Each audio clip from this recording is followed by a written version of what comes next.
Dalam tradisi pemikiran ilmu hubungan internasional, terdapat dua paradigma besar yang sangat dominan, yaitu realisme dan liberalisme. Kedua paradigma ini kerap dianggap sebagai perspektif tradisionalis dan menjadi perdebatan sejak perkembangannya.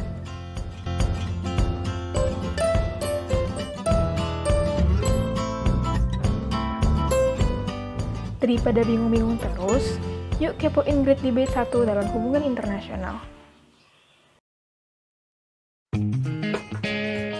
Realisme adalah sebuah paradigma atau perspektif dengan 3 asumsi dasar.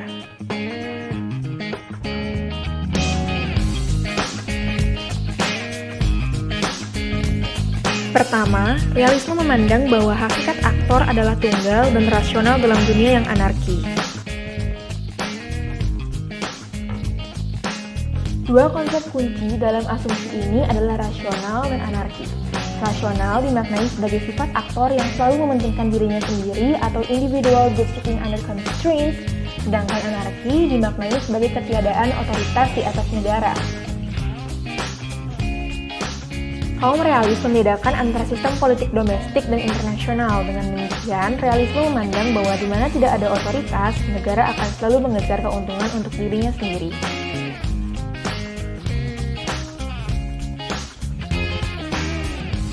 Kedua, realisme memandang bahwa realitas hubungan internasional adalah konfliktual.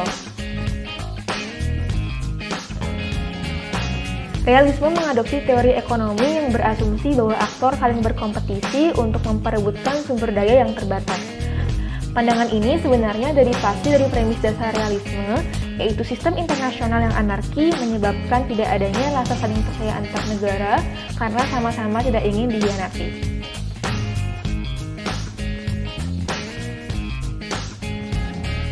Ada yang bisa menjamin bahwa negara lain akan bersikap baik sehingga relasi antar bangsa penuh oleh rasa curiga.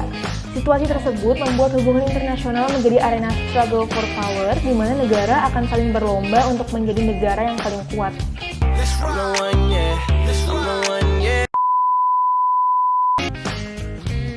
Ketiga, realisme memandang bahwa struktur internasional ditentukan oleh kapabilitas material.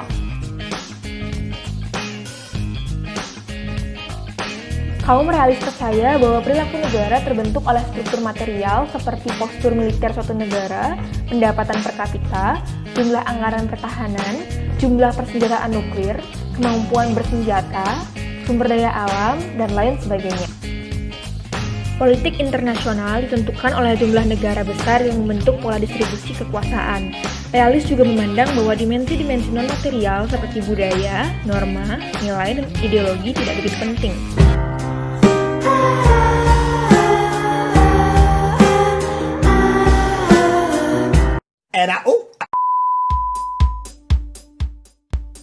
Liberalisme lebih optimis sebab yakin akan sifat manusia yang pada dasarnya didasari rasio.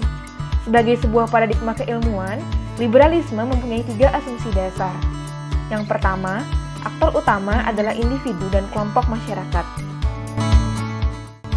Seperti halnya realisme, liberalisme memandang para aktor sedang mengejar kepentingan pribadi dalam lingkungan yang anarki. Kedua, negara sebagai representasi dan kepentingan negara berasal dari kepentingan individu dan kelompok dalam masyarakat. Menurut liberalisme, pemerintah hanya berfungsi sebagai saluran aspirasi dari kepentingan aktor domestik yang kemudian diterjemahkan dalam bentuk kebijakan negara. Dari asumsi itu muncul teori perdamaian demokratis yang menyatakan bahwa negara demokratis cenderung lebih damai karena demokrasi menjamin kontrol masyarakat terhadap pemerintah. Ketiga, interdependensi sebagai karakter hubungan internasional.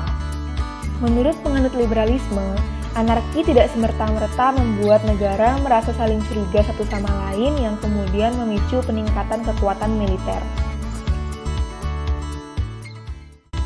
Anarki internasional justru mendorong negara untuk saling bekerja sama, untuk menjembatani ketidakpastian dalam hubungan internasional sekaligus memfasilitasi interdependensi. Negara menciptakan institusi yang mengatur kerjasama.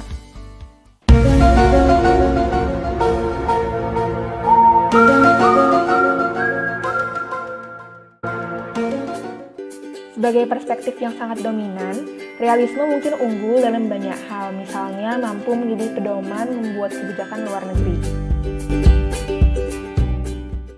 Realisme jauh dari angan-angan ingin membuat dunia berada dalam harmoni.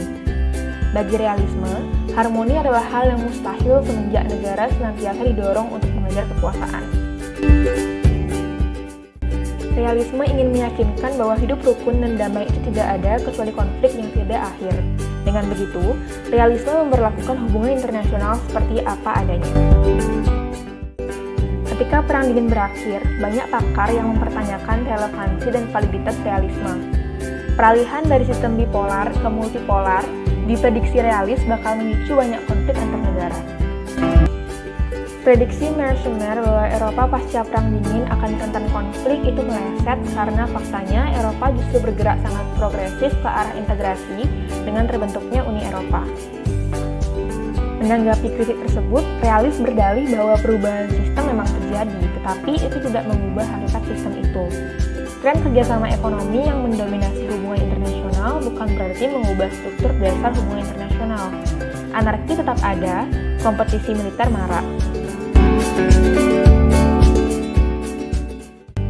Saat ini, forum-forum multilateral seperti APEC telah membuktikan relevansi liberalisme dalam hubungan internasional kontemporer.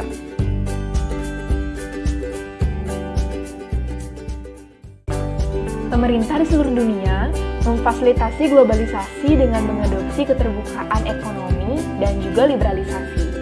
Maka dari itu lahirlah sistem perdagangan, produksi, dan finansial global yang kompleks dan sangat terintegrasi.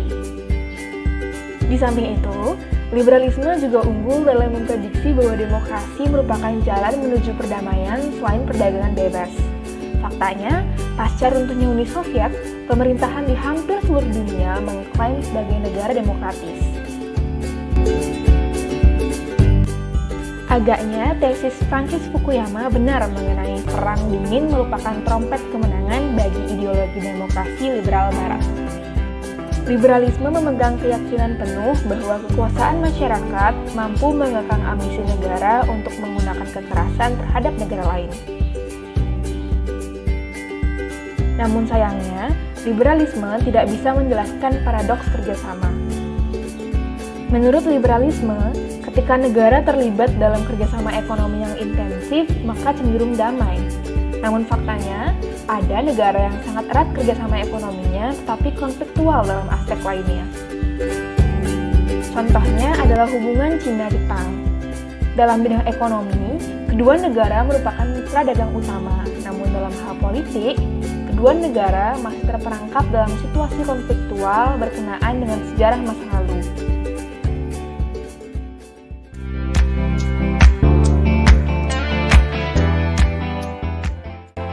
Kita telah melihat bahwa realisme dan liberalisme merupakan dua paradigma dominan dengan asumsi dasar yang berbeda dalam memandang politik dunia. Kedua paradigma akan bercerai ketika mereka tidak sepakat tentang respon negara terhadap anarki. Realisme bersikeras bahwa anarki membuat negara selalu berada pada situasi yang tidak pasti dan memicu hubungan yang konfliktual.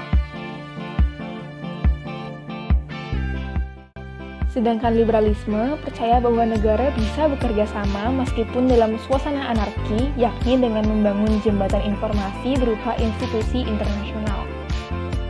Kita telah melihat kelebihan dan kekurangan masing-masing paradigma dalam menjelaskan fenomena hubungan internasional, namun ternyata tidak semua fenomena bisa dijelaskan menggunakan satu pendekatan saja.